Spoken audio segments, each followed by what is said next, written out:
Hi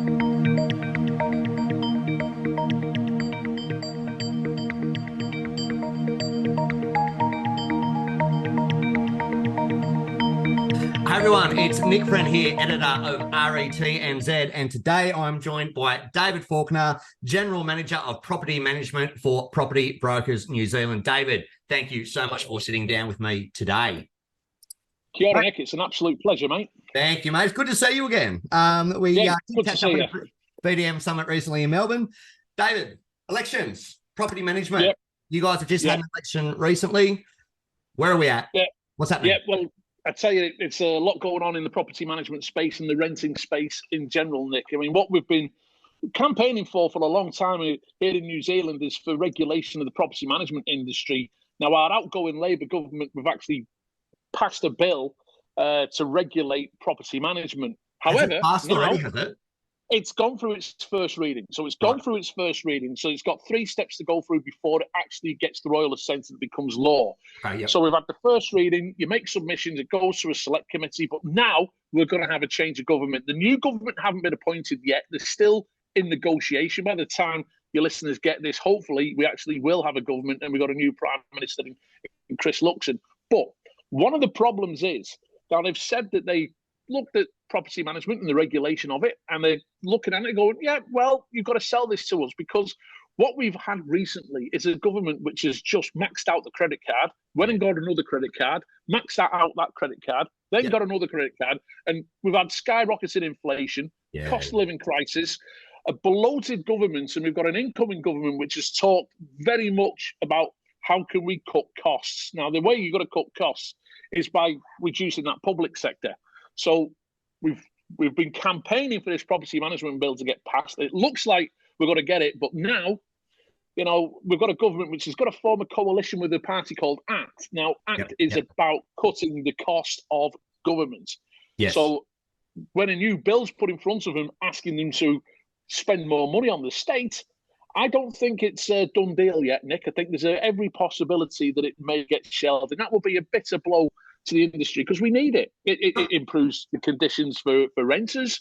We get a better consistency standard of service throughout the property management industry across New Zealand. It's a big deal for us, and we really do want it to happen. So, David, for those that are not 100% across it, and I know that a lot of property managers probably would, but I'm also mindful of the fact a lot of sales agents deal with landlords and people with investment properties and things like that. What is the legislation they're trying to get through? What is it exactly that they're trying to do? It's regulating the property management industry. So at the moment, anyone, you know, you can have criminal convictions, you can, you know, have anti-money laundering, whatever it may be.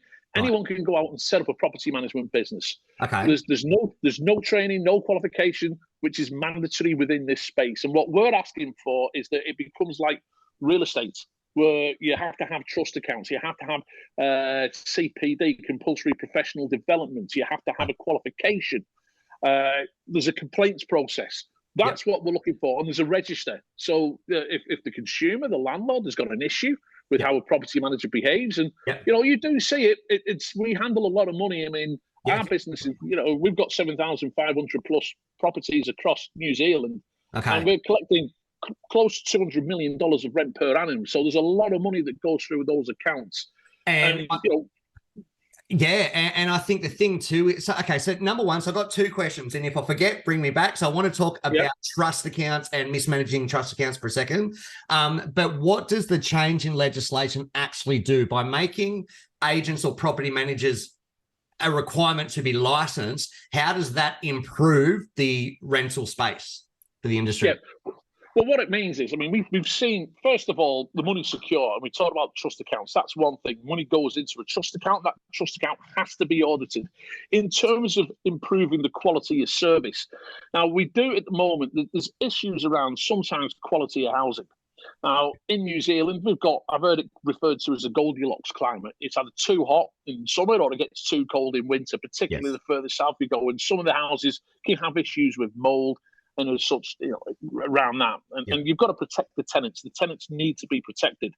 So if you get landlords who are going to property management companies and they're saying, look, I want you to manage these properties, and there's no risk on the property manager, then, you know, what ends up happening they end up managing properties that probably shouldn't get to the market. Now, if you have a system where you've got properties which have to reach a minimum standard, right, and property managers have to act in a code of compliance, they have to act in a professional way.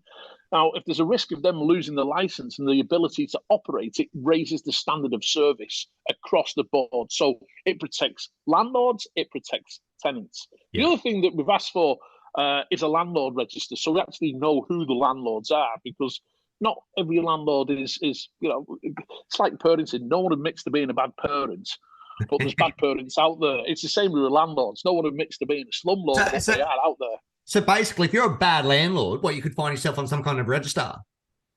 Well, that's what we'd like to see happen, yeah.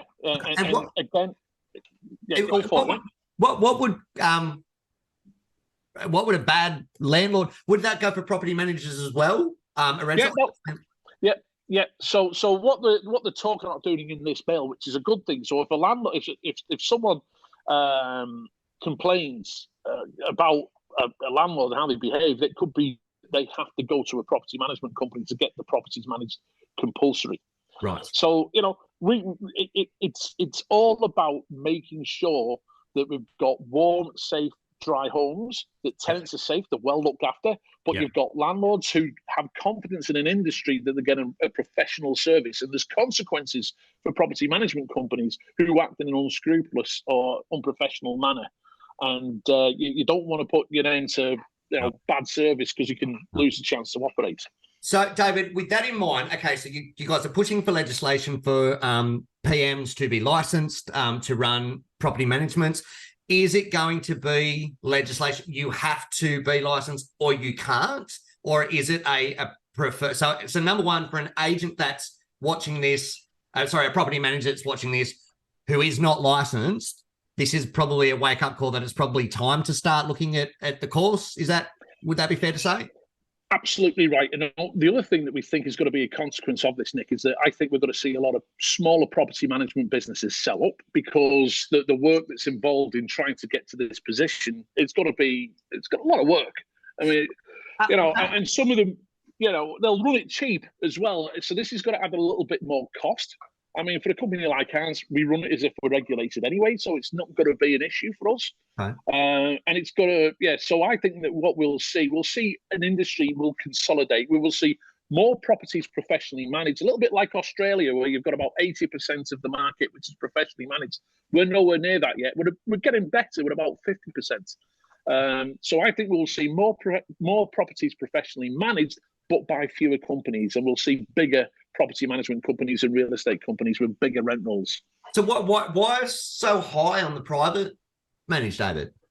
I think it's historically. I mean, we've got this number 8 wire culture in New Zealand, where you read the history of the country and people coming over on the boats, and they're just. It's a DIY nation. It always has been, and people have found that they felt, well, we can manage it ourselves and save us some money. Yeah. I mean, look, I'm a landlord, and few people know property management better than me. Yeah. I have a property manager. I'm not going to do it myself. And I think we're going to see more and more people go, this is getting too hard, particularly with a Labour government we've had, which has meant multitude of legislation changes. I mean, when I first started in the industry, Nick, it was like a 2-page tenancy agreement. Now it's about 27 pages when you look at all the healthy homes documentation that you need. And for some people, it's just too hard. And I'm with you on that. I own property as well, and I've been an agent 19 years in January. If there is private landlords out there, I'm sure you'll appreciate, I've got my properties with a landlord, with a property manager, because it is a lot of work. And you would be surprised that I'd pay that management fee. If the fees go up, I'm happy to pay it. So I think coming back to, if I can ask this question around trust accounts, how does that work if an agent's not licensed at the moment? If there is funny business going on with a trust account, is there repercussions? Is there what's that situation like? Well, I mean, and that's a that's a great question, Nick. And there's absolutely nothing stopping a company from operating without a trust account, without being audited. And there has been cases of, so the money goes into a trading account. Yeah, and so you've got landlord's money which is being used for things which are not, costs associated with the business. Yeah, I mean, and that's fraud. And so we're really big on pushing the fact that you've got to compulsory that you've got to have trust accounts. And if you dig deep, I mean, I'd be speculating here, Nick. I haven't got any data or evidence to say so, but from the consultancy days when I used to do a bit of consultancy work, I've seen companies which just did not operate trust accounts. And that is a concern. Most landlords don't understand the importance of it. And that's an issue that we as an industry have to educate the importance of it and why it's so important that, you know, your money's in this trust account, it's secured, it's yours, you know, it's not going to be used for stuff which is, you know, that's a major thing, and that's one of the things that we want to see happen. And look, it's, and I suppose I am in Australia watching this from Australia.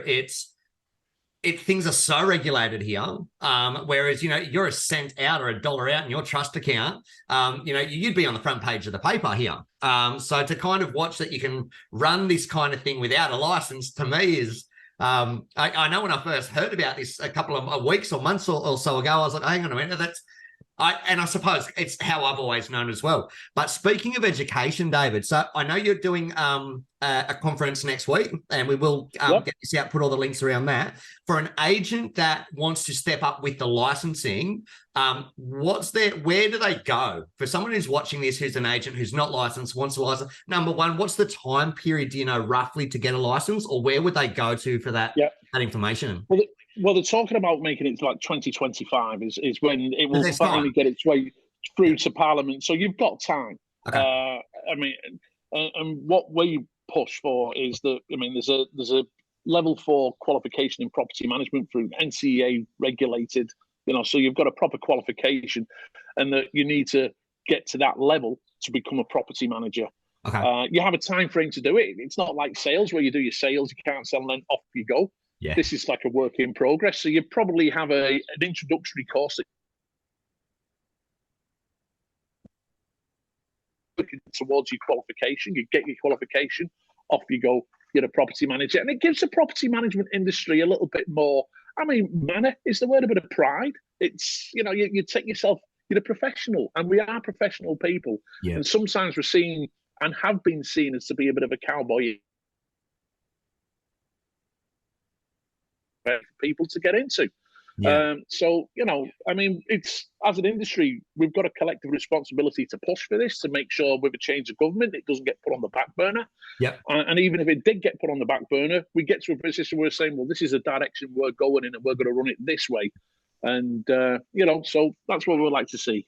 Okay. Now, mate, I appreciate we are on a time limit here. So what I'd like to invite you to come back on as things progress through and changes made back. If you're happy to do that, keep us updated. Again, for those in the industry who, you know, who need to know this information, mate, you do have a conference coming up next week. Why don't you give it a plug? Tell us all about it. What are you doing? Who's going to be? And what can people expect? And we will put all the links wherever this is going out. We'll put all the links to that conference there. Okay, so look, great. Thanks, Nick. That's just called the PMC, the Property Management Conference 2023. It's at the Takina, brand new state-of-the-art conference facilities in the nation's capital in Wellington. Okay. That's on the 23rd and the 24th of November. It's the only 2-day property management conference in New Zealand. We've from Australia as well. We've got Hermione Gardner's coming from the BDM Summit. She's coming to do a session. Michael Furlong's coming over from Melbourne. He's coming over. And see you as well. Yeah, always a pleasure. Yeah. Oh, beautiful. So what are you going to be covering? What can people expect to learn? All sorts. So, you know, we're looking very much in the prop tech space, but we're also looking at new business, startups, build to rent space. Yeah. Try and keep away from legislation and compliance. That's a little bit, you know, can be a little bit boring as a topic. Dull at times. Yeah. But, you know, but also growth, professional development, managing conflict. We've got some inspirational speakers who've been down a long path in property management. Hayley Stevenson from Queenstown, HouseSmart, she's going to be speaking. Julia Day from Tommy's, she's going to be speaking. You know, so we've got all sorts. We're covering a wide range of topics, and we've got some great sponsors. We've got a big gala dinner with awards. It's going to be a fantastic event. It's the second year in running. And it's going to be an annual event that we've got to run every year. And there's a little group of us. It's an industry run for the industry by the industry. Okay, beautiful. Well, mate, if you can get me some photos and some copy, we'll make sure that we do a big announcement when that one is done and dusted for next year as well. We will do, mate. Good as gold. All right. David, mate, thank you very much for your time. Really appreciate it, and we'll talk to you soon. Good stuff. Cheers, mate. Thanks.